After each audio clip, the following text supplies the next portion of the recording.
আসসালামু আলাইকুম সুপ্রিয় শিক্ষার্থীরা, নবম ও দশম শ্রেণীর পদার্থবিজ্ঞান দ্বিতীয় ও চতুর্থ অধ্যায়ের কাজ ক্ষমতা, শক্তি ও গতি এর একটি সমন্বিত প্রশ্ন, যশোর বোর্ড 2019। এ প্রশ্নে 120 মিটার পার সেকেন্ড বেগে একটি বস্তুকে খাড়া উপরের দিকে নিক্ষেপ করা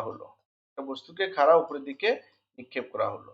আচ্ছা, 0.75 সেকেন্ড পর অপর একটি 500 গ্রাম ভরের বস্তুকে একইভাবে 150 মিটার পার সেকেন্ড বেগে নিক্ষেপ করা হলো।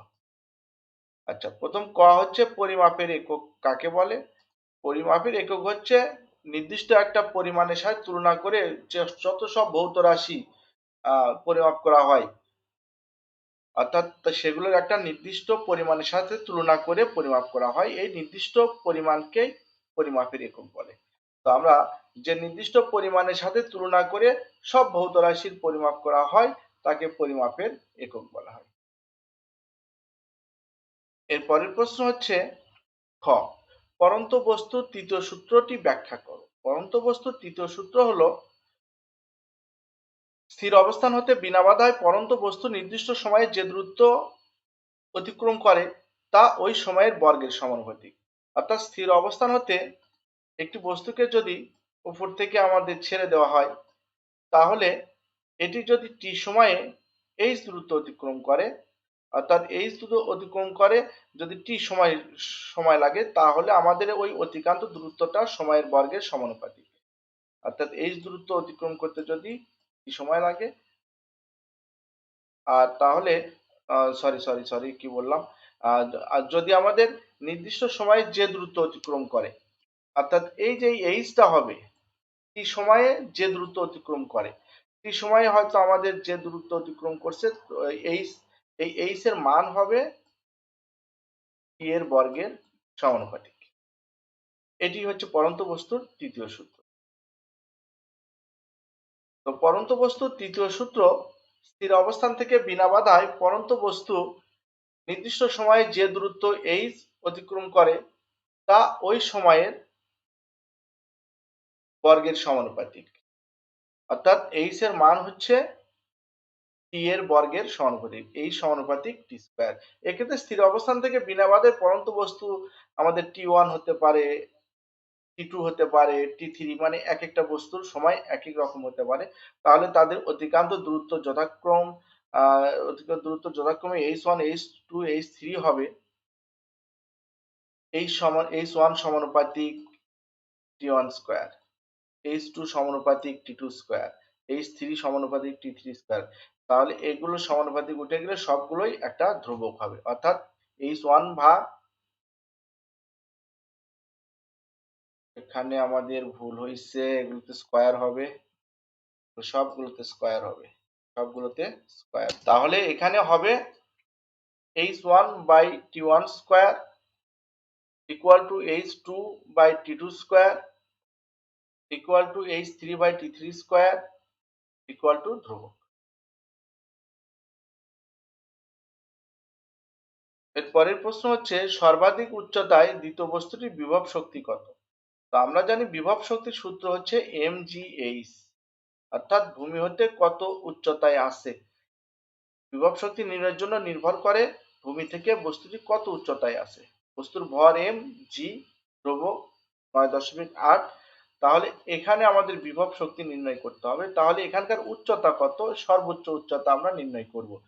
তো সর্বোচ্চ উচ্চতা নির্ণয়ের জন্য আমরা বস্তুটি এখানে কি কি দেওয়া আছে, আমাদের ভর আমাদের লাগবে বিভব শক্তির জন্য, এটা আমরা লিখে রাখি। দ্বিতীয় বস্তুটির ভর দেওয়া আছে 500 গ্রাম, এটা 0.5 কেজি, অর্থাৎ 1000 গ্রামে হলো 1 কেজি। তাহলে 500 গ্রাম 1000 দ্বারা ভাগ করলে 0.5 কেজি। অভিকর্ষ ত্বরণ আমরা জানি 9.8 মিটার পার সেকেন্ড স্কয়ার, আদর্শ মান জি এর আদর্শ মান এটি। নিক্ষেপণ বেগ, এটি হচ্ছে আদি বেগ, এটা হচ্ছে তৃতীয় বস্তুর জন্য 150 মিটার পার সেকেন্ড। এখন আমরা কি করব? সর্বোচ্চ উচ্চতা নির্ণয় করব। তো সর্বোচ্চ উচ্চতা নির্ণয়ের জন্য আমরা একটা সূত্র ব্যবহার করি, h ইকুয়াল ইউ স্কয়ার ভাগ 2g। কিন্তু এই সূত্রটা আসে কোথায় থেকে? দেখো, আমরা যে জানি v square equal to u square plus 2gh বা 2as আমরা জানি, কিন্তু উপরের দিকে নিক্ষিপ্ত বস্তুর কারণে জি এর মান ঋণাত্মক, তাই মাইনাস জি। তাহলে মাইনাস 2, এখানে এর পরিবর্তে বসছে জি, আর আমরা এস এর পরিবর্তে এইচ। এগুলো পরন্ত বস্তুর সূত্র অনুসারে। তো এখানে আমরা ভি এর মান শূন্য বসাইতে পারি। কেন ভি এর মান শূন্য বসাইতে পারি? দেখো, এই বস্তুটা যদি আমরা উপরের দিকে নিক্ষেপ করি, তাহলে সর্বোচ্চ উচ্চতায় গিয়ে বস্তুর বেগ, শেষ বেগ কি হয়ে যাবে? শূন্য। অর্থাৎ বস্তুটি এখান থেকে আমরা নিক্ষেপ করলাম, নিক্ষেপ করে সর্বোচ্চ উচ্চতায় গিয়ে বস্তুর শেষ বেগ কি হয়ে যাবে? শূন্য। এটাই সর্বোচ্চ উচ্চতা। ওখানে গিয়ে তারপর আবার নিচে নামবে। তো আমরা এই কারণে ভি এর মান এখানে আমরা কি বসাবো? শূন্য। ভি এর মান শূন্য বসালে দেখো you square minus 2gh, 2gh টা পার করে দাও, থাকে ইউ স্কোয়ার। ইউ স্কোয়ার কে 2g দ্বারা ভাগ করো। এই যে দেখো, আমরা এই সূত্র ব্যবহার করে অঙ্ক। আবার তোমরা যদি কেউ চাও যে না আমি একেবারে প্রথমে এটা ব্যবহার করে এটা দিয়ে অঙ্ক করো, তাও হবে, কোনো প্রবলেম নাই। তো সর্বাধিক উচ্চতার জন্য তোমরা এই সূত্রটা মনে রেখো, পরীক্ষায় সময় নষ্ট হবে না। এস ইকুয়াল ইউ স্কোয়ার ভাগ 2g। ইউ স্কোয়ার ভাগ 2g কেন হলো নিশ্চয়ই বুঝেছো, তারপরেও আমি রিপিট করছি।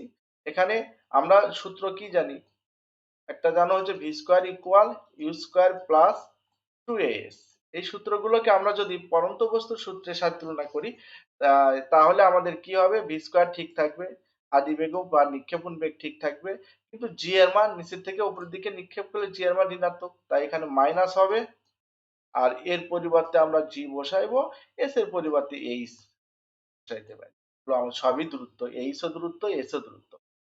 তো এটা বসিয়ে আমরা সূত্রটি পেলাম কি? এইচ ইকুয়াল ইউ স্কোয়ার ভাগ 2g।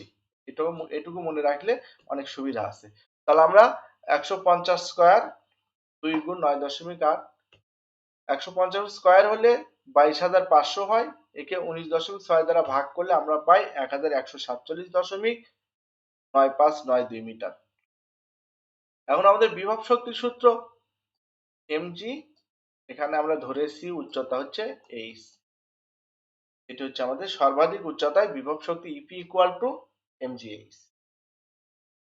এম এর মান 0.5, জি এর মান 9.8, এইচ এর মান 1147.9592। গুণ করলে আমরা পাই 5625 জুল। অতএব সর্বাধিক উচ্চতায় দ্বিতীয় বস্তুটির বিভব শক্তি 5625 জুল। আচ্ছা, এখন এর পরের প্রশ্ন কি বলছে দেখি আমরা। কোন বস্তুটি ভূপৃষ্ঠে আগে পতিত হবে? তো আমরা এর জন্য প্রথম আমরা নির্ণয় করব বস্তুটি শূন্যে কত সময় ছিল, অর্থাৎ আমরা বিচরণ কাল নির্ণয় করব। উভয় বস্তুর বিচরণ কাল নির্ণয় করব। নির্ণয় করে দ্বিতীয় বস্তু যেহেতু পরে নিক্ষেপ করা হয়েছে, দ্বিতীয় বস্তুর সাথে আমরা 0.75 যোগ করে দেখব কোন বস্তুটি আমাদের আগে পতিত হবে, এটা আমরা দেখতে পাবো। তো আচ্ছা ঠিক আছে, তাহলে চলো শুরু করি। এখানে প্রথম বস্তুটির নিক্ষেপণ বেগ ছিল 120।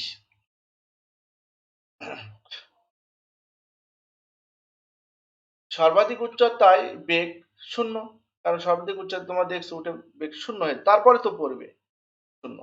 এইটুকু, এই যে নিক্ষেপণ বেগ এত থেকে এত, এখানে অভিকর্ষ ত্বরণ 9.8, এইটুকুর সময় আমরা বের করতে পারবো। যেহেতু এখানে আদি বেগ বা নিক্ষেপণ বেগ আছে, এখানে শেষ বেগও আছে, মাঝখানে যে বন্ধন, এটা আমরা ঋণাত্মক সূত্র দিব, বন্ধন এটাও আমাদের দেওয়া আছে 9.8।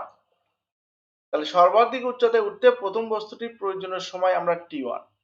এখন দেখো কি কি আছে, টি আছে, জি আছে, জি বাই এ যাই মনে করো, ইউ আছে, পি আছে। তাহলে আমরা কি করতে পারি? V equal to u plus এটির যে সূত্রটা আছে, এখানে আমরা সেই সূত্রটা লিখবো ভি1। আমরা এখানে 1 ধরেছি, ইউ1 প্রথম বস্তুর জন্য। তো আমাদের সূত্র হচ্ছে তোমাদের পরিচিত সূত্র, ভি ইকুয়াল ইউ প্লাস এটি। তো আমরা ভি এর পরিবর্তে এখানে ভি1 ধরেছি, ইউ এর পরিবর্তে ইউ1 ধরেছি, এর পরিবর্তে হবে মাইনাস জি, কারণ নিচ থেকে উপরের দিকে নিক্ষেপ করলে ত্বরণ ঋণাত্মক হয়। এখানে কি দিলাম, এটি, কেন এটি, আর টি এর পরিবর্তে আমরা টি1 ধরেছি। এখন আমরা এই মানগুলো বসিয়ে দিলে ভূমি থেকে সর্বাধিক উচ্চতায় যেতে তার যে সময়টা লাগবে, শুধু যাওয়ার সময়টা বের হবে। যাওয়ার সময়টা, এইটুকু যাওয়ার সময়টা আমরা টি1 ধরছি। এই যাওয়ার সময়টা আমরা বের করলাম টি1 মাইনাস ভি1 ভাগ জি। আচ্ছা, নিক্ষিপ্ত বস্তুর ক্ষেত্রে এটা তোমরা শর্টকাটে সূত্র করতে পারো, ইকুয়াল টু আমাদের নিক্ষেপণ বেগ ইউ ভাগ জি ইন্টু 2 বা 2u লিখতে পারো। 2u একবারে আমাদের মান বের হয়ে যাবে। দেখো 2u এটা হলে আমাদের একদম বিচরণ কালে একবারে বের হয়ে যাবে। যাই হোক, এটা আমি পরে দেখাইতেছি। আমি তোমাদের এই প্রশ্নটা ভেঙে করাইতেছি। তো আমাদের যাওয়ার সময়টা আগে নির্ণয় করি। t1 ইকুয়াল টু এত, এটা যাওয়ার সময়। তাহলে যাওয়া এবং আসা সব সময় সমান সমান হয়। অর্থাৎ বস্তুটি নিক্ষেপ করলে উপরে যেতে যে সময় লাগবে এবং ওখান থেকে ভূপৃষ্ঠে পতিত হতেও একই সময় লাগবে। তাহলে এই সময়কে 2 দ্বারা গুণ করলে আমাদের প্রথম বস্তুর বিচরণ কাল বের হবে। তো আমি যে জিনিসটা তোমাদের বোঝাতে চাচ্ছিলাম, এই বিচরণ কালের সূত্র তোমরা সহজে মনে রাখতে পারো। টি কে আমরা বিচরণ কাল ধরি, এটাকে আমরা লিখতে পারি 2u ভাগ জি। শুধু এইটুকু সূত্র দিয়ে তুমি সম্পূর্ণ অঙ্কটা করতে পারবা। সম্পূর্ণ অঙ্ক করে দেখো। 2 কে ইউ কে তুমি 2 দ্বারা গুণ করো, 120 কে 240, 240 কে 9.8 দ্বারা ভাগ করলে 12.245 হবে। এই একটা ছোট্ট সূত্র দিয়েই আমরা এই পুরো অঙ্কটা সমাধান করতে পারবো। এই যে দেখো,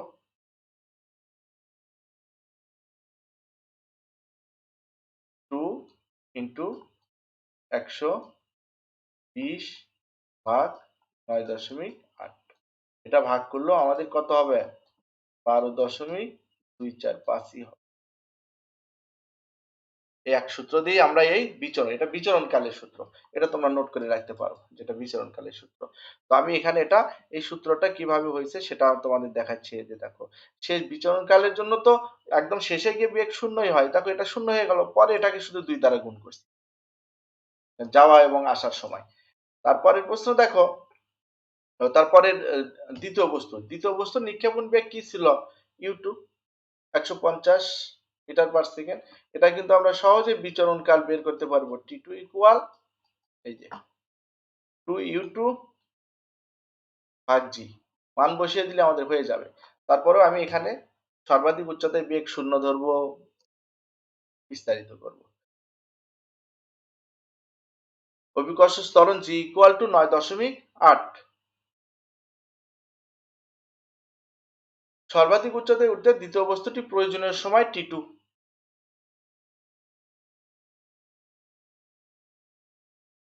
তাহলে আমরা জানি v equal to u plus এটি। এখানে ভি এর পরিবর্তে ভি2, ইউ এর পরিবর্তে ইউ2, এর পরিবর্তে মাইনাস জি, টি এর পরিবর্তে টি2 বসানো হয়েছে। মাইনাস জি কেন, আবারও রিপিট করছি, ভূমি হতে কোনো বস্তু উপরের দিকে নিক্ষেপ করা হলে জি এর মান ঋণাত্মক হয়। তাহলে জি টি2 ইকুয়াল টু ইউ2 মাইনাস ভি2। এখানে আমরা টি2 এর মান বের করব, তাই জি দ্বারা ভাগ করে দিলাম, দিয়ে আমরা মান বসিয়ে দেব 150 মাইনাস 0 9.8। 150 কে 9.8 দ্বারা ভাগ করলে আমরা পাই 15.306। একে 2 দ্বারা গুণ করলে বিচরণ কাল, যাওয়া এবং আসার সময় বের হবে দ্বিতীয় বস্তুর ক্ষেত্রে। যাওয়া এবং আসার সময় লাগলো তার কত, 30.612 সেকেন্ড। তো এটা যদি তোমরা এই জায়গায় মান বসিয়ে দাও, ওই একই ফলাফল বের হবে। 2 ইন্টু 150 ভাগ 9.8। তোমরা এই ছোট্ট সূত্র দ্বারা, এটা বিচরণ কালের সূত্র, এটা দ্বারাও এই অঙ্কটা সম্পূর্ণ করতে পারো। এখন আমাদের দেখা যাচ্ছে প্রশ্নে বলা আছে কোনটি আগে পতিত হবে। তো যেহেতু দ্বিতীয় বস্তুটি পরে নিক্ষেপ করা হয়েছে, তাই দ্বিতীয় বস্তুর সাথে আমরা 0.75 যোগ করে দিব, কারণ এটা 0.75 পরে নিক্ষেপ করা হয়েছে। তাহলে দ্বিতীয় বস্তুটি প্রথম বস্তু ভূমিতে পতিত হওয়ার আমরা বিয়োগ করে দিব। দ্বিতীয় বস্তু ছিল কত, 30, আর প্রথম বস্তু 24. দেখো এটা কার সাথে যোগ হইলো, এটা দেখো আগে কিন্তু আমরা দ্বিতীয় বস্তু থেকে এটা যোগ করে দিয়েছি। যোগ করে দিলে কত হইলো, বিয়োগ করে দিয়েছি। এই বিয়োগের সাথে 0.75 যোগ করে দিলে 6.872 সেকেন্ড হয়। এত পরে তো দেখো এখানে একটু প্রবলেম আছে, প্রবলেমটা কি বুঝতে একটু কষ্ট হয় অনেকের, তাই একটু সময় নিয়ে বুঝাই। 1 মিনিট ধৈর্য ধরে দেখো। এখানে বলা হচ্ছে যে এত বেগে একটি বস্তু খাড়া উপরের দিকে নিক্ষেপ করা হলো, এত সেকেন্ড পর অপর একটি বস্তু নিক্ষেপ করা হলো এত বেগে। তো আমরা শুধু সময়টা হিসাব করি। দেখো আমাদের প্রথম বস্তুর সময়কে আমরা t1 ধরেছি, আর দ্বিতীয় বস্তুর সময়কে আমরা t2 ধরেছি। তো এটা হিসাব করা হচ্ছে কোনটা আগে ভূমিতে পড়বে, ভূমিতে আগে পড়বে কোনটা। তো আমরা যে সময়টা বের করেছি, এটার জন্য আমরা যে সময়টা বের করেছি সেটা হচ্ছে আমরা 30 দশমিক কত যেন বের করলাম, না প্রথম বস্তুর জন্য 24.49 সময় বের করি, 24.49। আর দ্বিতীয় বস্তুর জন্য আমরা সময় বের করেছি কত, 30.612, 30.612 সেকেন্ড। এগুলো সেকেন্ড। এখন দেখো পরে নিক্ষেপ করা হয়েছে কোন বস্তুটি, এত সেকেন্ড পর দ্বিতীয় বস্তুটি পরে নিক্ষেপ করা হয়েছে, তাই দ্বিতীয় বস্তুর সাথে এই সময়টা যোগ করে দিতে হবে, সময়টা যোগ করে দিতে হবে। যোগ করে যদি আমরা প্রথম বস্তুর সময়টা বিয়োগ করি, তাহলে দেখো এটা যদি তাহলে সময় বেশি লাগতেছে কার, যার সময় বেশি লাগতেছে সে ভূমিতে পরে পড়বে। এখন দেখো এটা পরে নিক্ষেপ করা হয়েছে, তুলনা করার জন্য কিন্তু আমরা একসাথে নিক্ষেপ করে দিলাম। এখন এই যে 0.75 সেকেন্ড যোগ করা মানে কি, এখন আমরা একসাথে নিক্ষেপ করার মতো হয়ে গেল। কারণ এই বস্তুটা যদি আমরা এই যে একই সাথে নিক্ষেপ করতাম, তাহলে কিন্তু এই যে 0.75 সময় কিন্তু t2 এর জন্য বেশি লাগতো। কারণ t2 কে 0.75 সেকেন্ড পর নিক্ষেপ করার পরও তার সময় লাগছে কত, 30। যদি একই সাথে নিক্ষেপ করতাম তাহলে আমরা বিবেচনা করব যে একই সাথে নিক্ষেপ করেছি, এর জন্য তার 30-এর সাথে 0.75 সময় যোগ করতে হবে। এই যোগ করে যদি 24.49 বিয়োগ করি তাহলে আমাদের কত হয়, তাহলে এখানে আমরা দেখতে পাচ্ছি যে দ্বিতীয় বস্তুটি আমাদের শূন্যে বা বেশি সময় থাকছে, বিচরণকাল বেশি। দ্বিতীয় বস্তুর বিচরণকাল বেশি বলতে এটা পরে পতিত হয়েছে, আর প্রথম বস্তুর বিচরণকাল কম, তার মানে প্রথম বস্তু আগেই ভূমিতে পতিত হবে। প্রথম বস্তু ভূমিতে পতিত হওয়ার এত সেকেন্ড পর দ্বিতীয় বস্তু পতিত হবে। তাহলে আগে পতিত হবে কোনটি, প্রথম বস্তুটি, কারণ প্রথম বস্তুর সময় কম লাগছে, বিচরণ কাল কম, মানে সে শূন্যে কম সময় থাকছে। বিচরণ কাল কম মানে কি, সে শূন্যে কম সময় থাকছে, শূন্যে কম সময় থাকা মানে সে আগেই ভূমিতে পড়ে গেছে। কোনটা, প্রথম বস্তুটা আগেই ভূমিতে পড়ে গেছে। আর দ্বিতীয় বস্তুটা বিচরণ কাল বেশি, তার মানে সে শূন্যে অনেক সময় থাকছে, শূন্যে একটু বেশি সময় থেকে তারপর ভূমিতে পড়ছে। তার মানে আগে পতিত হলো কোনটা, যার বিচরণ কাল কম সে ভূমিতে আগে পতিত হলো, আর যার বিচরণকাল বেশি সে ভূমিতে পরে পতিত হলো।